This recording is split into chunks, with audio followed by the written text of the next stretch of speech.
Good afternoon. My name is William Youngblood, and I am a practicing registered nurse at North Mississippi Medical Center in West Point.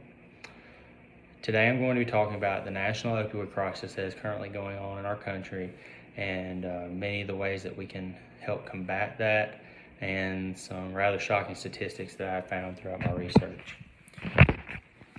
These are the slides that I'll be using today for the presentation.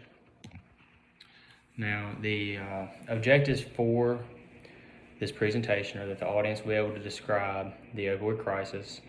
The audience will be able to name three commonly prescribed opioids.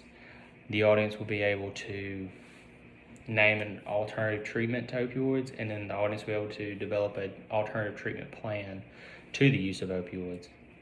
According to the CDC, 21 to 29% of patients that are prescribed opioids for the use of chronic pain misuse them. 8 to 12% of patients who are prescribed opioids develop a use disorder, meaning they overuse the opioids or they can possibly overdose on them as well. And then 4 to 6% of patients who are prescribed opioids and misuse them will often transition to other forms of opioids as well, such as synthetic fentanyl or heroin. Some of the most commonly prescribed opioids that I see in both the emergency department and intensive care unit are the combination drug of Norco, hydrocodone, hydromorphone, morphine, and hydrocodone. And at my facility, all of these medications are used for severe pain, which means that their patient's pain level is greater than a 7 on the 0 to 10 scale. Some signs of opioid abuse that are commonly seen are cravings, drowsiness, weight loss, lack of hygiene, isolation from family and friends, and financial difficulties. The opioid crisis can be viewed as kind of three waves that built off of one another.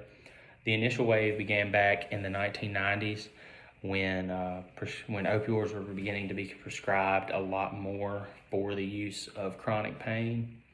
Many of the overdoses that we're seeing came from the use of methadone and some semi-synthetic opioids as well. And then around 2010, the second wave of the opioid crisis came about with the rise of the use of heroin. And then the third wave began in 2013 when the rise in deaths were being contributed to the use of synthetic fentanyl. Now, this drug is manufactured from a combination of heroin, cocaine, and counterfeit pills, and it can be found on the street.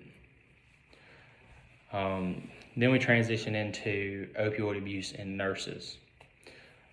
Research suggests that 14 to 20% of registered nurses have a form of dependency on either drugs or alcohol. And then 1 out of every 5 to 7 nurses have an opioid dependence problem.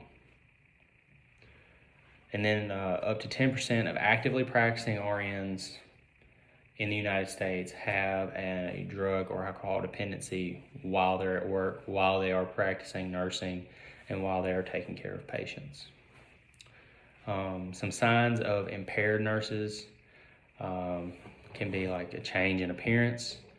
They come to work, they look different than they normally do. They look disheveled, increasing wasting of medications on shift, recurring narcotic discrepancies, an RN that is consistently not found on shift, and then medications that are not given to the patient even though that they were pulled from a medication dispense and they were not returned or appropriately wasted. Something that I was not completely aware of was how big of a financial impact that the opioid crisis had on the United States economy. From 2015 to 2018, approximately $631 billion was attributed to the opioid crisis in the United States. And then nearly a third of the United States economic burden comes from healthcare, and that means not only things that happen in healthcare that is that has to be paid for, but a lot of it is from trying to combat the opioid crisis. From 2015 to 2018, $39 billion was contributed to the criminal justice system to try to combat the opioid crisis. Now, something that is unique to each facility, and then my facility that I work at, mainly a lot of what I see in the emergency department is physicians and providers trying to cut down on the use of opioids by trying to decrease the number of prescriptions written for opioids. Currently, our physician group has set protocols and standards that they go by for prescribing patients opioids when they leave the emergency department. And then a lot of times what our hospitalists will do inside the hospital, they will give PRN orders for not only severe pain medications such as hydromorphone, morphine. They will give orders, PRN orders for NSAIDs, Toradol, and also they will give PRN orders for Tylenol to try to catch that pain early before it escalates to severe pain where the use of an opioid will have to be used to combat that patient's pain. Something that's unique to the community that I work in is they have community outreach. It is called community counseling, where patients can go with a drug or alcohol problem and they can get a sponsor, they can have somebody to talk to, and they can get help. And some things that we have seen is that people respond typically very well to this. There are times that in the emergency department we have worked to get patients placement somewhere for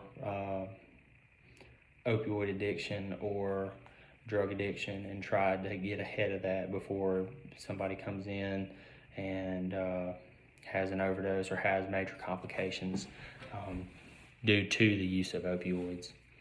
I believe that the opioid crisis is something that us, not only physicians and nurses, but the entire healthcare team has to come together and really try to combat as a whole in order to promote the public health and public safety of not just the state of Mississippi, but the country as a whole. Thank you.